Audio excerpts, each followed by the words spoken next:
El título de esta clase es Holocausto. Amalek trató de demostrar al mundo que los judíos no eran seres humanos. Como dijimos, vamos a hacer una clase un poco de análisis. Hay una pregunta que casi todo el mundo se hace y es: ¿dónde estaba Dios en el Holocausto?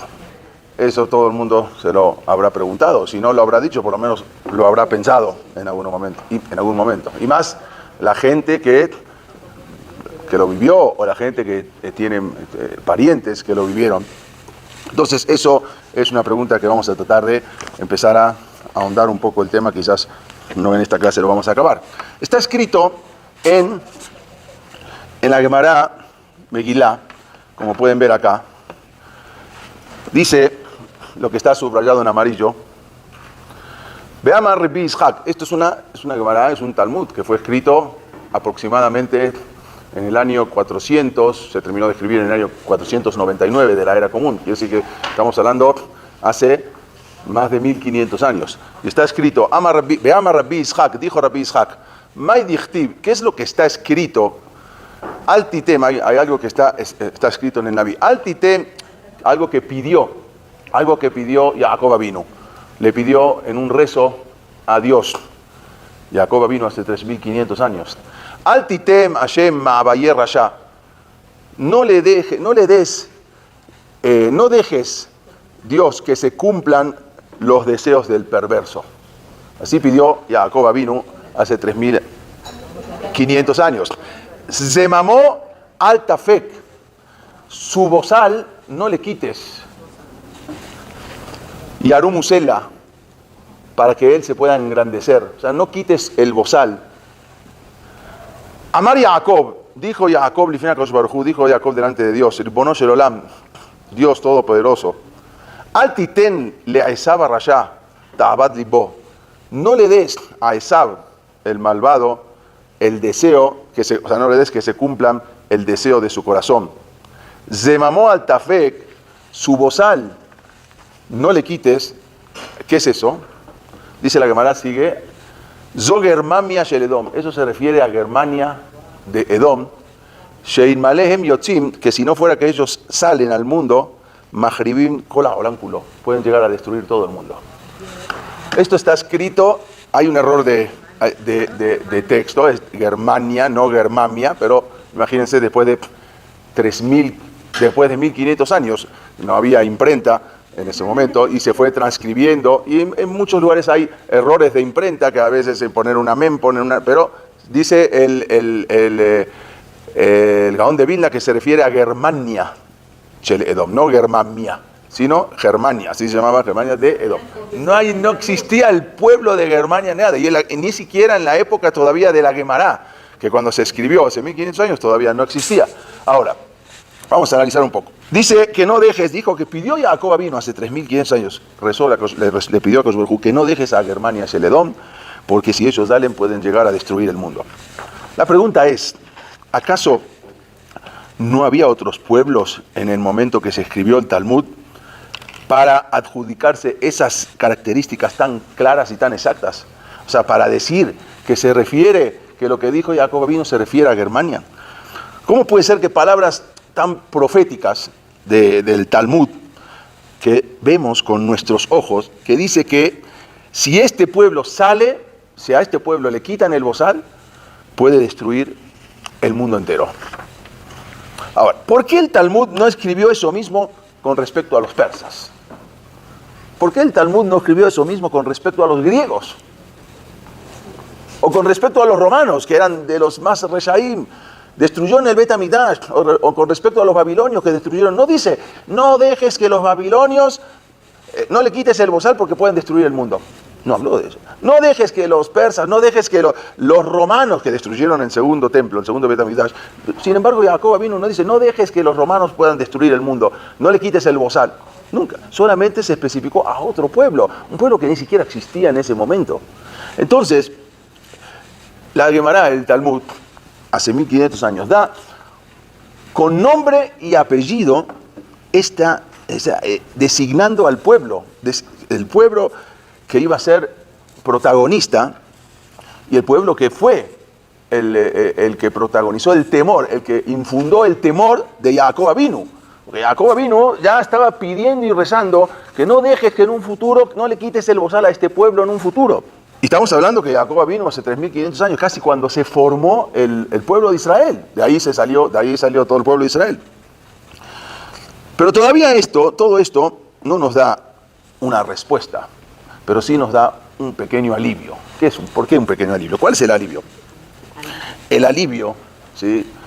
De saber que la historia no es un acontecer así al azar de la naturaleza y que puede ocurrir cualquier cosa. O sea, ya estaba predestinado de que podría llegar a pasar eso.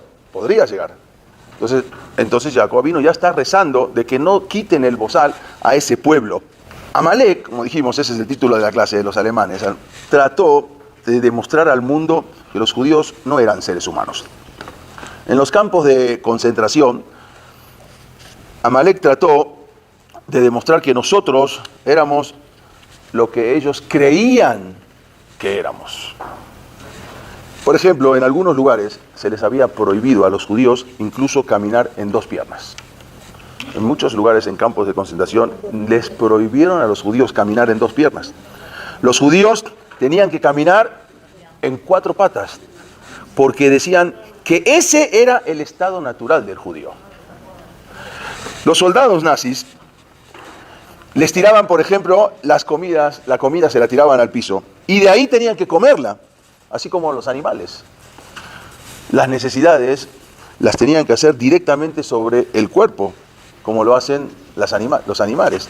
Y hasta, increíblemente, algunos alemanes llegaron a creer que se iba a efectuar con los judíos una regresión, que los judíos iban a regresar a la escala animal.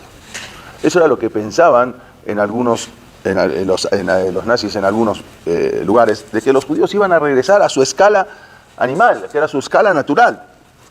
Pero, a pesar de todos los estigmas, a pesar de todas las bajezas, a pesar de todas las humillaciones, increíblemente el pueblo judío seguía manteniendo lo que se llama el Selem Elohim, la imagen y semejanza de Dios. Am Israel, con todo y esa bajeza, seguían manteniendo ese Selem Elohim. Cuenta uno de los sobrevivientes que en un momento, cuando él estaba exactamente así, en esa posición de cuatro patas, humillado por los alemanes, se acercó otro judío que estaba caminando igual que él, estaban totalmente desnudos, y todos los nazis burlándose, y estaban en cuatro patas, así como los animales. Y el otro le dijo a él contó, y que el otro le dijo: Dios, perdóname si estoy desnudo. E inmediatamente comenzó a relatar el tratado del Talmud, de Betzá, de memoria. O sea, todo el tratado, toda la Gemara de memoria, empezó a relatarla. Y continuó diciendo, mientras él estaba en esa posición: no soy un animal, soy más que un malaj, soy más que un ángel, yo no soy un animal. Y mientras los nazis se burlaban de él, él estaba relatando todo Masejet Besá, el tratado de Besá. Se había estudiado toda una Gemara de memoria, y el que miraba esa escena, la gente que estaba mirando, a simple vista, veía a un ser humillado, aparentemente un ser derrotado, que caminaba como una vaca, que caminaba como un caballo, así en cuatro patas. Sin embargo, la Neshama de un Yudí seguía recitando las palabras de lo que está escrito en la Gemara Betzá. Aun cuando lo veían todo de memoria, su Neshama seguía recitando Masejet Besá, la Gemara Betzá. Eso no lo pudieron dominar. Eso los nazis no pudieron doblegar. Pero hay una cosa, ellos sabían que cuando Dios ordena algo, no hay poder en la tierra que pueda cambiarlo. Los judíos habían sido encerrados en guetos. Había uno de los grupos más terribles, que se llamaban los grupos de Eisengrupp. Eisengrupp eran un grupo de alemanes, no sé si alguna vez escucharon, entraban, que esos más que nada trabajaron en Ucrania y también en Rusia, porque ya que ahí no había guetos. Entonces ellos no mandaban a los judíos a los guetos, sino que se los llevaban directamente de los pueblos a los bosques.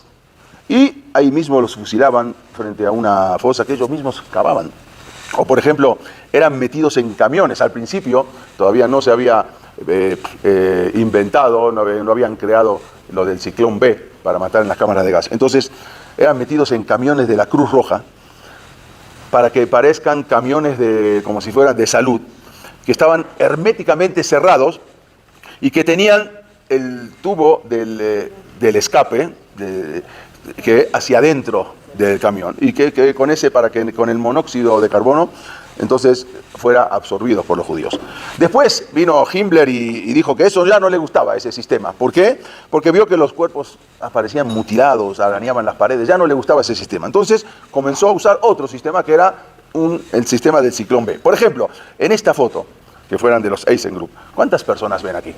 Pero en verdad no había 2 ni 3, había más personas también. ¿Sí? Que fue terrible porque había otras personas atrás también.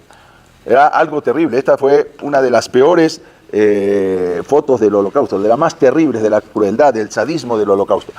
Estos eran los EissenGruppe, cuando ellos habían utilizado al principio camiones con monóxido de carbono, como dijimos, que después Heinrich Himmler, él era un jerarca supremo de las SS y jefe de la policía alemana, y él cambió por lo que se llamó el ciclón B, era cianuro de hidrógeno, era para las ratas, pero ahí lo modernizaron, lo hicieron para matar a los judíos. La industrialización de la muerte, exactamente, industrialización. Cuando los EissenGruppe alemanes estaban a punto de ejecutar a la población judía en un pueblo ucraniano, en ese momento un judío se acercó donde estaba el oficial nazi a cargo y le dijo: oficial, en los países civilizados se acostumbra a conceder un último deseo a los condenados a muerte. Entonces el alemán le aseguró al judío que también él cumpliría con esa tradición de los países civilizados. Y le preguntó entonces al judío: ¿cuál es tu último deseo? Entonces el yehudí le dijo: mi último deseo es decir, una pequeña bendición. Y eso está bien. Entonces el judío se colocó la mano sobre su cabeza descubierta y lo dijo primero en hebreo y después lo dijo en alemán. Y en ese momento dijo: Baruch atah Hashem Elokeinu melech haolam shelo asani goy. Bendito tú, Hashem, Elokeinu melech haolam, que no me hiciste goy. Al completar la verajá, el yehudí miró directamente a los ojos del soldado alemán y con la cabeza bien alta fue caminando hacia el borde de la fosa, que ahí se encontraba llena de cadáveres, y en ese momento le dijo al alemán: yo ya he finalizado, usted puede empezar. En ese momento la bala que disparó el alemán le dio en la nuca. El trabajo era insólito. Eran trabajos que se hacían en los campos de concentración, trabajos en los campos de trabajo. No tenían ningún sentido. ¿Por qué? Les hacían llevar rocas de un extremo a otro y después que las llevaban tenían que volverlas desde ahí hacia el primer lugar. O sea, era algo que no tenía sentido. Después de volver a cargarlas, tenían que volverlas al mismo lugar donde las habían llevado. Pero era algo insólito. ¿Por qué? Porque todo ese esfuerzo lo podían haber utilizado los alemanes en pro de la guerra contra los rusos. En lugar de estar desperdiciando a los judíos llevando piedras de acá para acá, podían haber utilizado toda esa inteligencia y todo eso para crear armas, para fabricar armas, lo que sea, para pelear contra los rusos. Porque lo que tenemos que entender es que ellos no querían esclavizarnos. Ellos eran Amalek. Y sabían que los judíos tenemos un nitzotz de Hashem, tenemos una chispa de Boreolam. Ellos mismos no entendían por qué nos perseguían. No entendían. Sabían que había perseguidos, pero no entendían por qué. En momentos en que las vías del tren debían estar despejadas para poder ser utilizadas por los militares alemanes. Por ejemplo, en un momento más adelante, cuando en Stalingrado fueron tomados prisioneros 1 millón de soldados alemanes. 1 millón de soldados alemanes los rusos se llevaron prisioneros y a los que había que ayudar a liberarlos. No obstante, las vías fueron utilizadas para llevar a judíos. En lugar de utilizar esos trenes para llevar a los soldados a liberar, a pelear y liberar a 1 millón de soldados alemanes, no les interesó. Utilizaron todos los trenes para llevar a judíos. No importa si perdemos la guerra. No importa si no rescatamos al 1 millón de soldados alemanes que fueron capturados por los rusos. No importa. en el testamento de Hitler y Máximo, cuando ya estaba todo perdido, cuando Alemania estaba totalmente destruida, cuando la guerra ya estaba perdida, Hitler ordenó: especialmente yo les recomiendo a ustedes vivir sin pausa la guerra contra los judíos. O sea, ya estaba perdido la guerra, sale a pelear. No, esta es la guerra que tenemos que pelear. ¿Por qué estas palabras? ¿Por qué esta locura? No se entiende. ¿Por qué Hitler? ¿Por qué? Porque él sabía muy bien, en su inconsciente, quiénes somos nosotros. Él sabía muy bien en su inconsciente que nosotros somos diferentes. Preguntó Abraham Avinu, en una ocasión preguntó, está escrito en la Torá: Ashofet kol haaretz lo ya'aseh mishpat. Dice, el que juzga a toda la tierra no va a hacer justicia. En un momento así preguntó Abraham Avinu, antes de cuando le habían dicho que tus hijos van a tener que viajar a Egipto, él preguntó eso: ¿el juez de toda la tierra acaso no va a hacer justicia? Abraham Avinu preguntó eso. Si una persona pregunta eso, es porque esa persona no pierde su emuná. Si alguien está preguntando eso, si nosotros nos preguntamos por qué sucedió, quiere decir que tenemos esa emuná. ¿Por qué? Si Abraham Avinu pregunta, es porque sabe que alguien lo está escuchando. Si no, no va a preguntar. Si le está preguntando a Dios, ¿qué? Ashofet kol haaretz lo ya'aseh mishpat. Si nosotros preguntamos, es porque sabemos que alguien nos está escuchando. Si no, ¿para qué vamos a preguntar? Un ateo que no existe Dios, que nada. Entonces, ¿a quién le va a preguntar? Si nosotros preguntamos, podemos preguntarnos. Y por eso, no solo Abraham Avinu obedeció a Hashem, sino que también le preguntó a Ashofet kol haaretz lo ya'aseh mishpat. Ojalá nosotros podamos tener un poco de esa emuná tan grande, esa fe tan grande en Dios, para no solamente obedecerlo, sino también para estar seguros de su presencia, y que inclusive podamos preguntarnos, ¿sí? Y podamos preguntarle a Dios nuestras dudas y nuestras incomprensiones. Porque si no nos preguntamos, entonces es falta de emuná. ¿Qué me voy a preguntar si igual no existe nada? No, al revés, si nos estamos preguntando es porque hay alguien que nos escucha. Y tenemos que, y con esto podemos comprender la emuná tan grande que tenía Abraham Avinu. Y esa emuná tan grande fue la que, gracias a él, se impregnó en el pueblo judío. Porque ningún otro pueblo en el mundo, después de lo que sucedió, sigue siendo pueblo. Si no, abandonan todo. Un pueblo así, al revés, que después salgan más fortalecidos, es algo insólito. Hasta tal punto que aún aquel que dudaba ante esa incomprensión, no por eso perdía su emuná. En ese momento no entendía, pero no por eso perdía su emuná. Hay una cosa que, como dijimos, la pregunta es: ¿cómo Dios pudo dejar que esto ocurriera? Es una pregunta que a veces no es fácil contestarla, no a veces, no, siempre no es fácil contestarla, pero vamos a empezar a analizar un poco.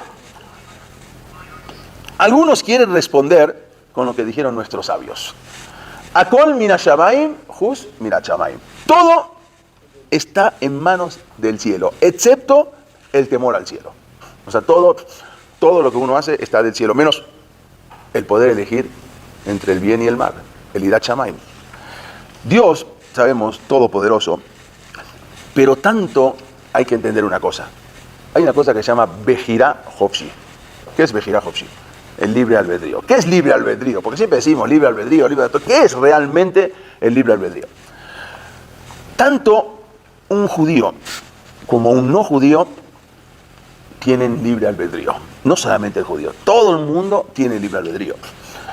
Tiene libre albedrío para poder elegir entre el bien y el mal. O sea, yo puedo decir hago bien o hago mal. Y Dios prefiere no interferir en esa elección. O sea, Él prefiere no... Podría, claro que podría interferir, es todopoderoso, pero Él prefiere no interferir en esa elección. De esa manera, y Máximo Hitler y su gente fueron libres de elegir el mal. Y fueron libres de asesinar a más no poder. Y Dios no interfirió en esa elección. Así como explica el Ramjal, es algo un poco profundo. El Ramjal, Rabbi Moshe Haim Luzzatto, hay un libro que se llama Derech Hashem. Él explicó así: esto, o sea, la Bejirá, el libre albedrío, ¿sí?, es solo la necesaria consecuencia, todo esto es la necesaria consecuencia del libre albedrío. ¿Qué quiere decir? El libre albedrío es un regalo tan precioso que tiene el hombre, porque tiene la posibilidad de elegir entre el bien y el mal. Todo eso finalmente es para bien del hombre. Si el hombre no tendría la posibilidad de elegir el mal, entonces no es ningún, ¿qué bien tiene? ¿Cuál es? O sea, una persona corre una carrera en una maratón, pero resulta que corre solo, y resulta que ganó. Y bueno, lo van a premiar, le van a dar su medalla, le van a dar todo. ¿Por qué? Porque el Señor ganó. ¿Pero a quién le ganó? A nadie. ¿Qué hizo? Nada. Corrió solo. Entonces, ¿cuál es el mérito? El mérito es cuando compitió y pudo ganar. ¿Sí? Si corrió solo y ganó, ¿cuál es la medalla? Entonces, ¿cuál es el premio? Al ser que la persona tiene la posibilidad de elegir el mal, eso es algo bueno. Porque si elige el bien, ahí está el pago. Si no, ¿cuál es el mérito?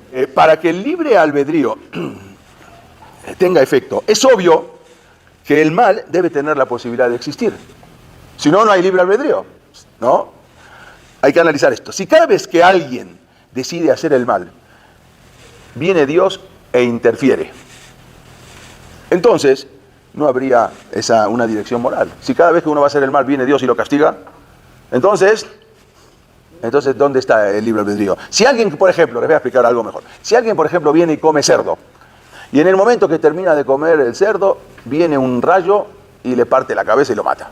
Cada vez que uno come cerdo, viene un rayo y es alcanzado por un rayo. Entonces, tanto esa persona como todas las que están presenciando que esta persona comió cerdo y le cayó el rayo en la cabeza, entonces no están eligiendo moralmente abstenerse de comer cerdo. Nada más que no están comiendo cerdo, ¿por qué? Porque no quieren ser alcanzados por un rayo. Porque si yo tengo cada vez que voy a comer taref, la persona le viene un rayo del cielo y lo mata, entonces ¿quién va a comer cerdo? Pero no porque eligió no comer cerdo. No, eligió no porque no tiene otra posibilidad, si no se va a morir. Simplemente se vuelve más práctico no cometer algo malo. ¿Por qué? Porque me va a ir mal. Si, por ejemplo, escuchen bien esto, la vida de los tzadikim fueran tan perfectas y tan felices, entonces eso también destruye la posibilidad de la elección.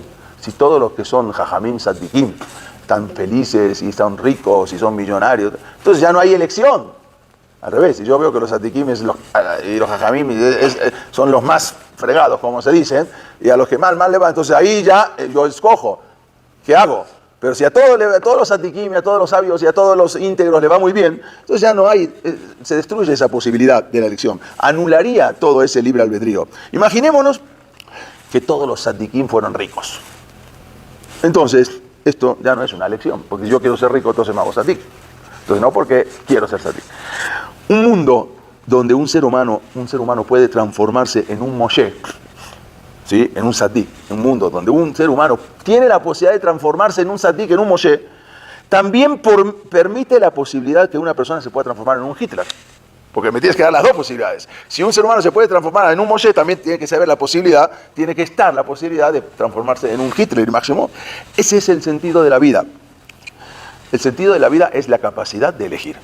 La Torá nos enseña desde el comienzo, desde Bereshit, cuánto es beneficioso tener la posibilidad de realizar el bien y el mal. Desde Bereshit, cuando dicen Bereshit, Vayar Elohim et kol asher asá, vio Dios todo lo que hizo, veine tov meod, y fue muy bueno. Así dice el pasuk. Vayar Elohim et kol asher asá, vio, cuando terminó la creación, dice, vio todo lo que creó, veine tov meod, fue muy bueno. ¿Qué es lo que implica esa palabra global? Tomeot, fue muy bueno. ¿Qué fue muy bueno? Tomeot todo fue muy bueno. Fue muy bueno que creó el cielo, fue muy bueno que creó la tierra, fue muy bueno el agua. ¿Qué quiere decir fue muy bueno? Es una palabra muy global. ¿Qué es que fue muy bueno? Los ajamín explican, ¿sabes lo que quiere decir fue muy bueno? Vayar Hashem Kitov, vio que fue bueno. ¿Qué es que fue muy bueno? Eso se refiere a la vejirá. Vio muy bueno Dios que pudo crear la opción de elegir. Eso es lo que es. Después de que creó todo el mundo, vio algo que fue muy bueno. ¿Qué fue muy bueno? El poder elegir hacia la buena inclinación o hacia la mala inclinación. O sea, la capacidad de elegir entre el bien y el mal. Eso es lo que vio Dios que fue muy bueno. La vejirá, como está escrito en el Midrash, así, Bereshit Rabbah, ahí lo trae esto que estoy diciendo.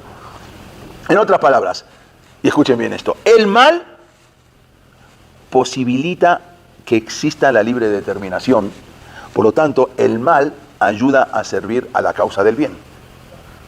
O sea, tener la posibilidad de hacer el mal permite que una persona, la causa del bien, permite que una persona pueda tener sahar, pueda tener pago por el bien. Sin embargo, Y ahora viene un poco de la respuesta, pese a que hay momentos en que Dios interfiere en el libre albedrío. Hay momentos con milagros, por ejemplo. ¿Sí? Por ejemplo, cuando salieron de Egipto, entonces con las Macot, mandó todas las plagas. Entonces, ahí ¿dónde está el libre albedrío? Ya, después de ver todas las plagas, viene Dios y le manda que todo el río Nilo se convierta en sangre. Ya, o te mueres o dejas salir al pueblo de Israel. ¿Hay libre albedrío ahí? No, no hay libre albedrío. O te mueres. ¿Qué pasaría si Dios, en lugar de una semana, hubiese dejado la plaga de la sangre durante un año? Se mueren todos. Entonces, ¿qué viene Faraón? Va a venir el Faraón y dice, ya, váyanse. Ya no, esa no es una elección propia, porque ya no le quedó más, no le quedó más oportunidad. O te vas o te vas. Entonces, ¿dónde está la posibilidad de elegir? Por eso vino Dios y le sacó y le dio la posibilidad de que tomen agua de parte de los judíos, o a las 7 días le sacó. Pero por otro lado, preguntan a Jamín, dice que dice, le dijo Dios a Moshe, ve a sacar al pueblo judío. Pero te advierto una cosa, yo le endurecí el corazón a Paró. Entonces viene Moshe y dice, ¿para qué me mandas? Si me estás mandando para que hables, si tú le endureciste, ¿existe pelear con Dios? Si tú le endureces el corazón a Paró, entonces ¿cómo voy a ir a hablar? Dijo, no, es una pregunta. Entonces, ¿dónde está el libre albedrío? No. Justamente Dios le tuvo que endurecer el corazón a Paró para provocar una balanza, un libre albedrío. ¿A quién escucho? ¿A mi corazón y no los dejo salir? ¿O a las plagas y los dejo salir? Ahora ya tuvo que nivelar, porque si no le endurece el corazón, entonces ya escucho a las plagas, no me queda otra, entonces ya no hay libre albedrío. El libre albedrío recién pudo estar a nivel cuando le endureció el corazón. Ahora ya tengo igual, o el corazón duro, o liberar a los judíos, o las plagas. Entonces ahí recién pudo haber libre albedrío. Quiere decir que a veces Dios manda cosas para que quita el libre albedrío. En ciertas ocasiones, cuando salieron, se abrió el mar. Después de que se abrió el mar, ¿quién no va a creer en Dios? No hay posibilidad, de repente ves que se abre el mar. ¿Quién no hay? No hay. Entonces ahí me estás quitando el libre albedrío. No me estás dando la posibilidad de elegir entre si creo o no creo. Hay momentos que Hashem interfiere en ese libre albedrío, haciendo un milagro. Pero no obstante, el milagro es usualmente realizado de un modo no tan obvio, a fin de ayudarnos un poco a conservar el libre albedrío. Por ejemplo, escuchen bien, cuando Hashem partió el mar, como dijimos, hay posibilidad de no creer, ya está, ya no hay posibilidad. Hashem partió el mar y por eso no hay, ya, Dios es Dios, no hay posibilidad de decir, bueno, creo en Dios o no creo en Dios, ya se abrió el mar. Pero vino Dios y te puso algo para hacerte dudar. Dice el pasuk, Vayet Moshe yado al hayam, y levantó, extendió la mano de Moshe sobre el mar. Vayore Hashem et hayam beruach hadim. ¿Qué hizo Dios? Mandó un viento huracanado del este, un viento asaco la laina, un viento que duró toda la noche. Vayase et hayam le harabá vaybakeu amayim. Entonces Dios puso el mar en lo seco y se abrieron las aguas. Ahí te di el libre albedrío. Porque yo te puedo decir que de casualidad vino un huracán en ese momento, ¿sí? Y bueno, y provocó que se abra el mar. Entonces, hasta hoy en día los científicos, muchos dicen, no, lo que pasa es que llegó un viento huracanado y hubo un volcán en Sicilia y ese volcán provocó que el mar se vaya abriendo y desde Sicilia, desde Italia, el volcán empujó todo y luego se abrió el mar, porque justo en esa época, claro, te estoy dando la posibilidad. Entonces, si Dios que necesitaba mandar un viento huracanado para que se abra el mar, con la palabra se abre el mar. ¿Para qué necesitas mandar un viento? Para que tengas libre albedrío. Para decir, a ver, o fue de Dios o fue del viento. Entonces, en todos los milagros también te pone alguna situación para que te puedas elegir. ¿Creer en el milagro o no creer? O puede ser algo natural. Eso es lo que hizo ayer, lo que hizo Akadosh Baruj Hu. Cuando se partió el Mar Rojo fue obvio que todos vieron cómo Dios realizó ese milagro. Pero, sin embargo, la Torá nos cuenta que fue un viento del este. Sí, fue de Hashem. Le dijo, levanta la mano Moshe con el bastón. Sí, pero mandó un viento huracanado y ahí se abrió el mar. ¿Para qué necesita un viento huracanado? Justamente para dar la posibilidad del libre albedrío. Hay un pasuk en Devarim, dice, Beanoji aster astir panay bayomahu. Dice, el pasuk dice así, dice el pasuk así, en Devarim. Bejará a pi, voy a poner mi furia, boba yomahu, en ese día, ba'asaptim, y los voy a abandonar. Beistarti panay, y me voy a ocultar. Esto está en Devarim. Voy a ocultar mi rostro. Ve allá de Jorum Saúl. Entonces en ese momento les van a suceder Raot, Rabot, Besarot, muchos sufrimientos. Ve amar, vaya a lo quieme, lo que hay, la gente va a decir, bueno, ¿dónde está Dios? Por eso Mesaún y Arraota L. Por eso me están sucediendo todas estas cosas. Vean, Ojí, dice Dios, Aster Astir Panay. Yo voy a ocultar mi cara. Bayomahu, et kola ra'a asher asa, kifaná el Elohim Ajerim, porque se condujeron con otros dioses, con otras religiones. Entonces yo lo que voy a hacer es esconder mi cara, me voy a ocultar. Que Dios oculta su rostro, eso significa que a veces Dios nos deja abierta la decisión del libre albedrío de los humanos sin que Él intervenga. Yo voy a ocultar mi rostro y ustedes hagan lo que quieran. Debemos entender que en el holocausto no fue Dios quien construyó los crematorios, sino los nazis. No fue Dios quien masacró a los musulmanes en Bosnia. Tampoco fue Dios el que masacró a los armenios en Turquía. Eso no fue Dios, eso fueron los turcos. No fue Dios el que masacró a los armenios en Turquía. Esto despierta una pregunta. Entonces, ok, si no fue Dios, bueno, pero ¿por qué no interfiere? Está bien, ok, entiendo, pero ¿por qué no interfiere? ¿Por qué no interfirió en eso si no fue Él? Ahora entendemos la diferencia entre Dios haciendo tal cosa o por qué Dios no interfiere. Hay una diferencia. Si Dios lo hace, ok, ya entendí. O por qué no interfiere. Ahora hay esas dos diferencias. Dijo David Amelech en el Teirim: Hashem, prefiero tener el castigo directo de ti que caer en manos de un ser humano.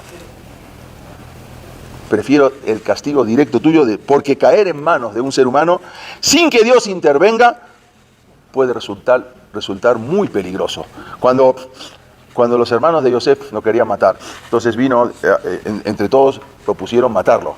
En ese momento vino Rubén, el hermano mayor, y dijo: no, ¿para qué lo vamos a matar? Mejor echémoslos al pozo. Y ahí que se muera. ¿Qué había en el pozo? Lleno de serpientes y escorpiones. Igual se iba a morir en el pozo. Si apenas lo echan al pozo, las serpientes y los escorpiones se lo van a acabar. Entonces, ¿cuál es la diferencia? O lo matas. Rubén dijo: no, hay una cosa que no muchos saben, que el ser humano tiene libre albedrío y puede llegar a matar a uno aún sin que el otro se lo merezca morir. El animal no. El animal no tiene libre albedrío. El animal no mata si la persona no está obligada a morir. Entonces dijo: nosotros sí lo podemos matar a Yosef, porque tenemos la posibilidad de matar. Quizás él no tenía que morir y lo vamos a matar. Pero si lo echamos al pozo, si no tiene que morir, no va a morir. Entonces cuando se vayan todos, en la noche vengo. Si está vivo, lo rescato, porque de todas maneras él no tenía que morir. Eso es lo que pensó Rubén. Hay momentos en que Dios, como dijimos, desea no intervenir para detener o para proteger a ciertos individuos de su sufrimiento de muerte. Todo esto, como dijimos, a fin de preservar la humanidad. Imaginémonos, por ejemplo, de la humanidad, si solamente los perversos hubiesen muerto en el holocausto. ¿Qué hubiese pasado? Si nada más los reshaim morían en el holocausto. O, por ejemplo, solamente los perversos mueren de cáncer.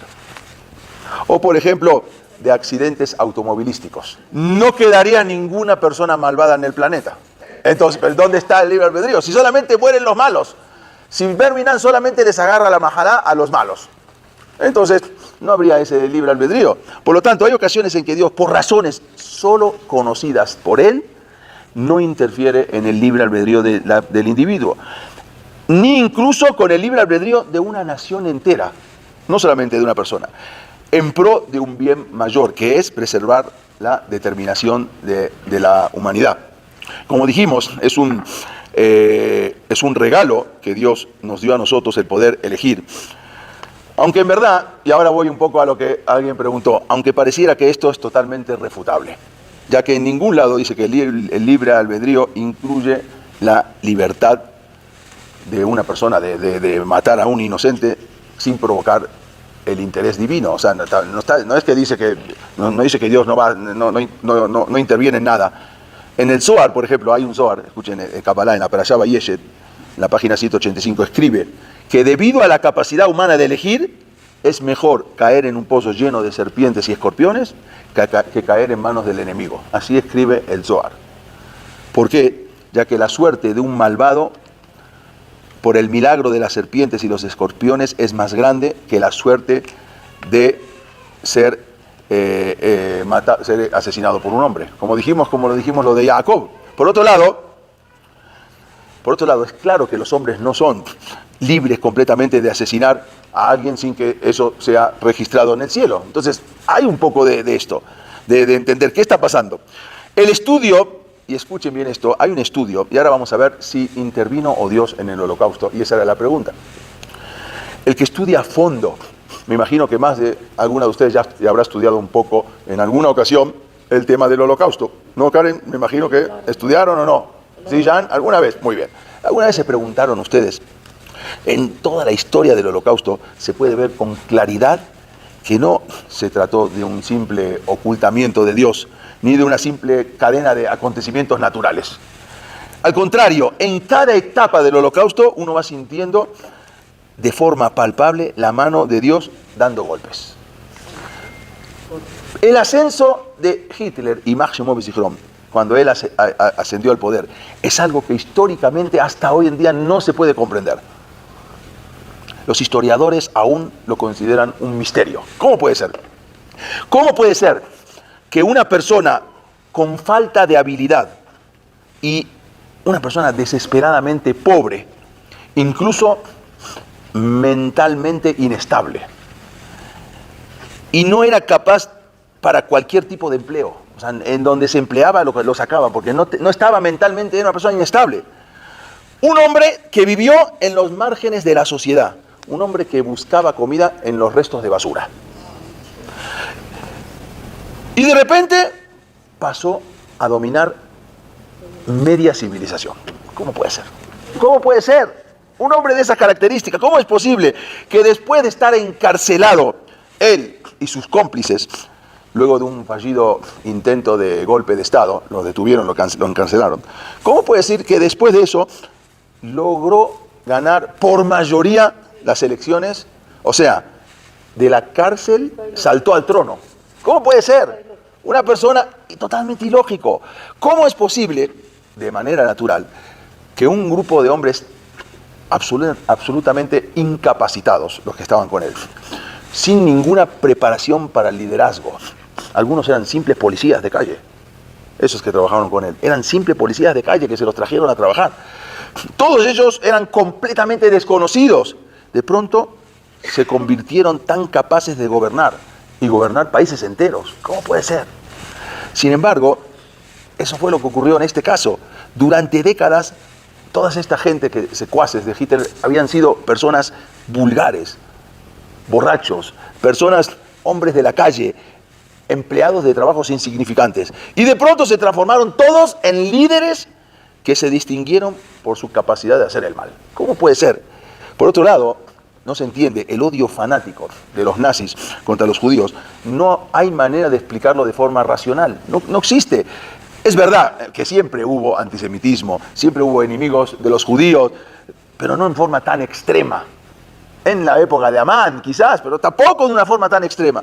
Los historiadores demostraron que para Hitler la guerra contra los judíos era más importante que la guerra libradas en los campos de batalla. Esta era la verdadera guerra, y él mismo lo decía. Y aunque digamos que se trató de un hombre dominado por la locura, no se puede entender cómo una nación entera, siendo de las más culturizadas de Europa, tomaron parte en un genocidio sistemático de otra nación. Está bien, Hitler es un loco, pero toda la nación más culta de toda Europa, de repente todos se transformaron. ¿Cómo puede ser? ¿Acaso podemos decir que esto es una cadena natural de acontecimientos? No hay manera, no es algo natural. Todo el proceso de la Segunda Guerra Mundial fue antinatural, no se entiende. Nada más una cosa, y la sorprendente victoria militar de los alemanes que conquistaron en un muy corto plazo grandes y fuertes países, está más allá de todos los pronósticos de los expertos militares. No puede ser. Un país que estaba acabado en la Primera Guerra Mundial, le quitaron todo lo que tenía y de repente se transformó y inmediatamente atacó a tantos países. Hubo un pacto, que ya hablamos en una de las clases pasadas, un pacto el pacto Molotov entre Rusia y Alemania, un pacto inexplicable con Rusia. Rusia era el enemigo acérrimo de Alemania, el enemigo acérrimo de Hitler. Y de repente, es un pacto que le permitió a Alemania arrasar a Polonia en una campaña arrolladora. En pocos días, un pacto que le dio la posibilidad de Alemania arrasar con Polonia. Por otro lado, hubo un misterioso rechazo de Stalin, que era en ese momento el dirigente, el presidente de Rusia. Le advirtieron en varias ocasiones que Alemania estaba por organizar un inminente ataque militar. Y Stalin no los escuchó. O sea, te están diciendo que ya Alemania va a hacer un inminente ataque militar. Y él no los escuchó. Como resultado de eso, 2 millones de judíos cayeron bajo el régimen nazi, porque estaban en Rusia. Y ahora atacó Rusia y pasaron 2 millones de judíos a estar bajo el régimen nazi. Si hubiese estado en Rusia, hubiesen sido tratados mal, pero hubiesen vivido. ¿Qué pasó? ¿Cómo puede ser? Y él no escuchó nada. Por lo tanto, tenemos que entender que Dios sí estuvo en el holocausto. De hecho, fue Él quien causó el holocausto. La mano de Dios intervino en cada paso que se dio al crear todos los factores que iban a llevar al holocausto. También, así como Dios creó todos esos factores que llevaron al holocausto, también Dios creó todos los factores que acabó el holocausto. Que también, de una manera que acabó el holocausto. Todo esto no es sino por una intervención divina directa. Se han escrito cientos de libros tratando de explicar esta increíble degeneración moral de una nación entera. Pero el resultado fue que al final sigue siendo un misterio. ¿Cómo puede ser? Está bien, Hitler era un loco, dijimos, un demente. Pero toda una nación entera de la más culta de toda Europa, que lo sigan, no se explica. Así como escribió el Meharsha, el Hidushei Haggaot, en el Tratado de Ketubot, dijo así: la naturaleza única de la historia judía solo se puede comprender si previamente se reconoce que todo va de la mano de la divina providencia. Todo.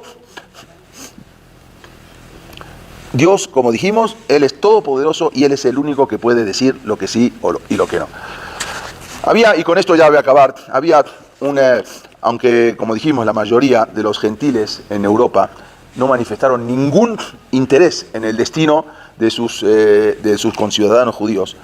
No les interesa porque en muchos países, al revés, ayudaban a los alemanes a terminar la tarea que ellos querían hacer, hasta se adelantaban. Pero por otro lado, hubo algunas personas justas que por razones altruistas y poniendo en riesgo, como vimos la vez pasada, sus propias vidas, salvaron a judíos. Uno de estos se llamaba Vladislav Kowalski. Y la historia de él cuando asumió Hitler en el poder en 1933, el antisemitismo pasó a ser una política oficial de Estado. Eso era un régimen nazi que llevó al exterminio, como dijimos, un plan sistemático, acabar con comunidades completamente de judías. 6 millones de judíos, ya dijimos, 1,5 millones de niños fueron asesinados. Y la mayoría de los cientos de millones de europeos que estaban bajo el régimen nazi, todos permanecieron en silencio, ¿sí? Nadie se involucró. Pero no obstante, hubo gente que sí trató de salvar a judíos. En 1940, un niño judío, ya termino en 2 minutos, un niño judío de 10 años, llamado Bruno Berl. Este niño en 1940 estuvo deambulando así de un lado a otro durante 3 días por las calles de Varsovia, sin obtener nada de comida, sin obtener refugio, agobiado, hambriento. Entonces este niño detuvo a la primer persona en su camino y le pidió desesperadamente: dame algo de comer. Esa persona era Vladislav Kowalski, era un ex coronel retirado del ejército polaco. Él había nacido en 1894. Entonces lo vio al niño y se lo llevó a su casa, le dio de comer, le otorgó una nueva identidad y hasta le proporcionó un hogar. Este acto que él hizo entonces provocó esas ganas de seguir, motivación de seguir haciendo estas acciones altruistas y de salvar más niños judíos.